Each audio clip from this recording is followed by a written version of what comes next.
Waaqa ardaa nageessi biyya nageessi biyyee tana nageessi golbaa tana nageessi hojii kana jirtu akka matan jirtu baay'ee namatti bareeda abbootiin gadaa jirtu dargaggoon jirtu.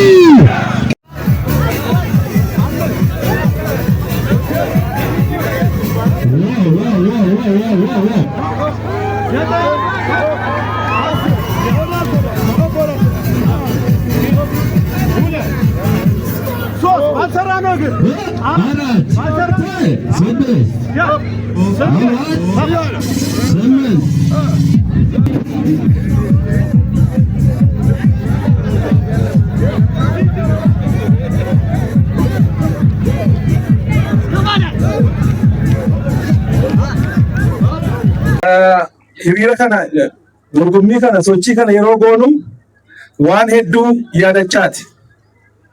Waggaa 8dha jijjiirama fiduu fi dargaggoota qeerroon qarreen 5,000 ol wareegama Oromiyaa keessatti agarsiisaniira.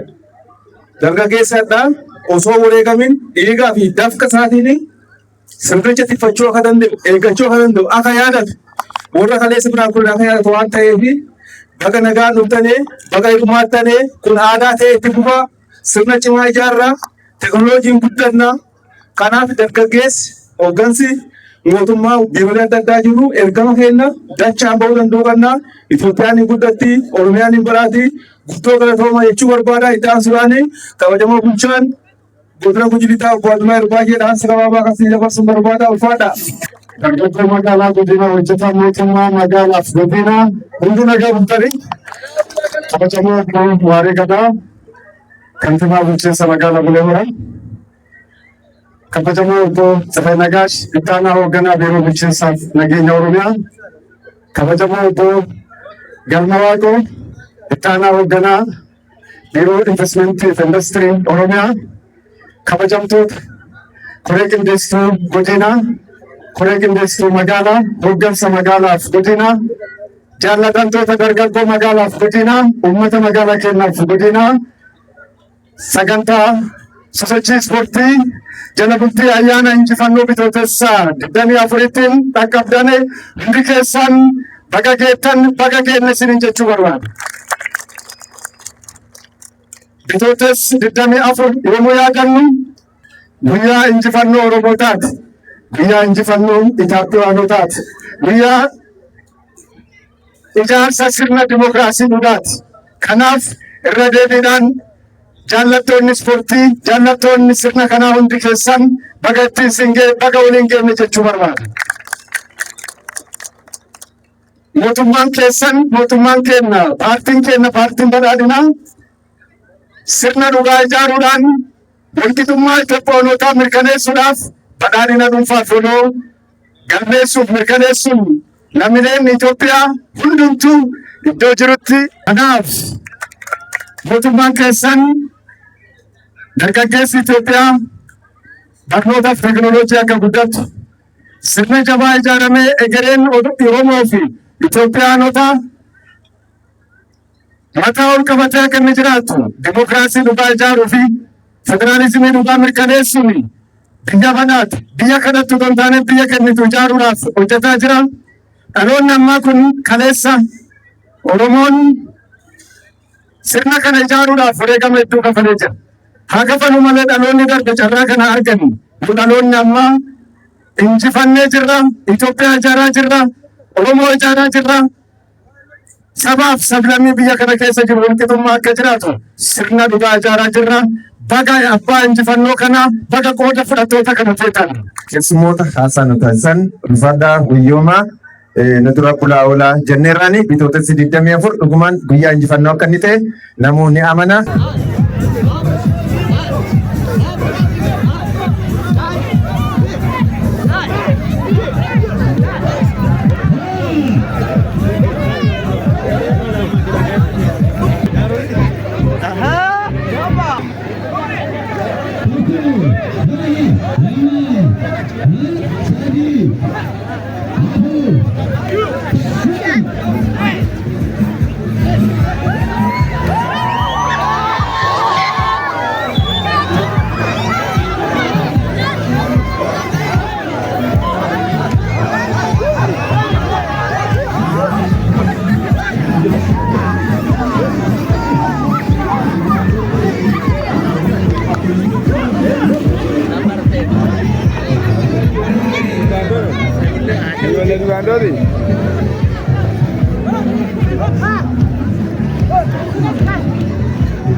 Akkam jirtu baay'ee namatti bareedu abbootiin gadaa jirtu dargaggoon jirtu qeerroon jirtu eessa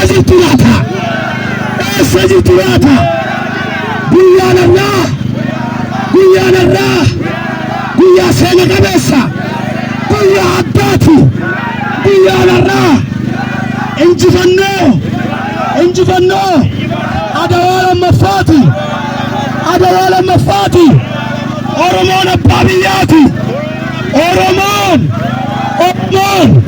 biyya isaarratti dhalate malee irra dhalate malee itti nuufne biyyi tan Oromiyaati Oromiyaan biyya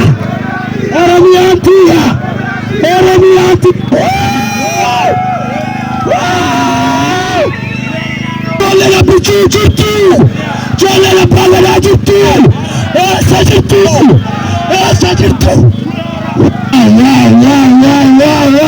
Shambaramba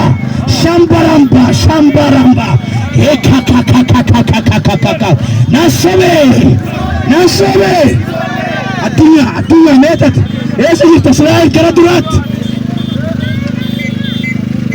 keessa jirtu mana Oromoo jirtu sagantaa bitootessa 24ti.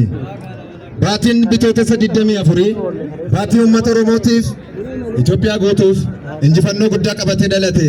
Baga bitootessa 24 geettanii baga ittiin nu ga'e bagas geettanii bitootessa 24 bitootessa 24 bu'uura jijjiiramaa qabsoo uummanni Oromoo godhaa ture keessatti boqonnaa jalqabaa kan saaqe baatiin bitootessaa baatii injifannoo uummanni Oromoo sadarkaa addunyaatti injifannoo ma'uusaa agarsiise. Baga mootanii baga gammaddanii baga ittiin isin ga'e. Bitootessa 24 akkuma dhaadannoo hedduu asirratti argaa jirtanii dhaadannoo gara garaatiin kabajamaa jira. Keessattuu badhaadhinni gaafa hundeeffamu bitootessa 24 aduu halkan hedduu turte miti hedduun dhalatte eega dhalatte booda uummata hedduu boqochiitte gaanfa Afrikaati miti addunyaatti Itoophiyaan akka ol jettu mudhiche bagattiin isin ga'e bagattiin nu ga'e. Bitootessa 24 bu'uura jijjiiramaaf hundee badhaadhina Itoophiyaa akka ta'e akkasi argaa jirtan kana qabatamaan jira. Maarree sagantaan keenya badhaadhina bitootessa 24 sababeeffachuun qopheeffan tokko jedhee jalqabeera. Sagantaan keenya muraasa daqiiqaa muraasatti kan xumurru eebba maanguddootiin jalqabna walaloo muraasa qabna sirbaan isin bashannansiisna haasawaa ergaa kabajamoo keessummoota nu gidduu jiraniin kan gaggeessinu ta'a. Kanaaf tartiiba sagantaa kennaatiin gara eebba maanguddootti isin deebise maanguddoonni hobbaa ollataa ijoollee dubbadhaa afaanii farraba banadhaa akka nuun jedhan gara maanguddootti isin deebisa turtii gaarii qabaadhaa.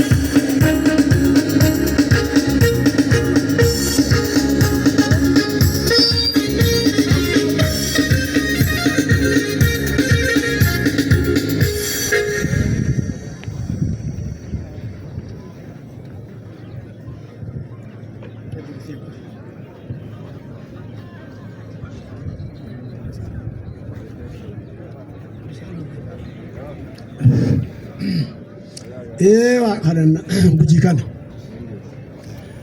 waaqa abbaa waaqa ardaa waaqa tola waaqa toltuu waaqa bokkoo bokkoo furachaa waaqa utaa tola waaqa dhuma tooya waaqa sooddureedde waaqa ilaala biddaa waaqi toomaa waaqi turgumaa waaqi garbaa waaqi gataa waaqa gataa sanaa abbaa waaqa biyya tanaitichi biyyee tanaitichi xiqqaa nuutichi guddaa nuutichi bara kana bara nagaa nu godhi gataa sana gadaa nagaa nu godhi gadaa misama nu godhi gadaa mirgaa nu godhi gadaa la nuutichi mootii la nuutichi mootummaan nuutichi waaqa waraana biyya buufana gujii dhiiga buuf kana ati waaqa qabbaneessi waaqa biyya tana araara buusi xiqqaa nu araaran guddaarraa nu araaran sa'arraa nu araaran namarraa nu araaran gadaarraa nu araaran murtiirraa nu araaran diqqaarraa nu araaran guddaarraa nu araaran waaqa gujii afaan waloolaalee wal kana afaan tokkocha godhi horii araarsi araara nu buusi kanamaa nu buusi kasaa nu buusi nagee gadaa roobaa gabbin.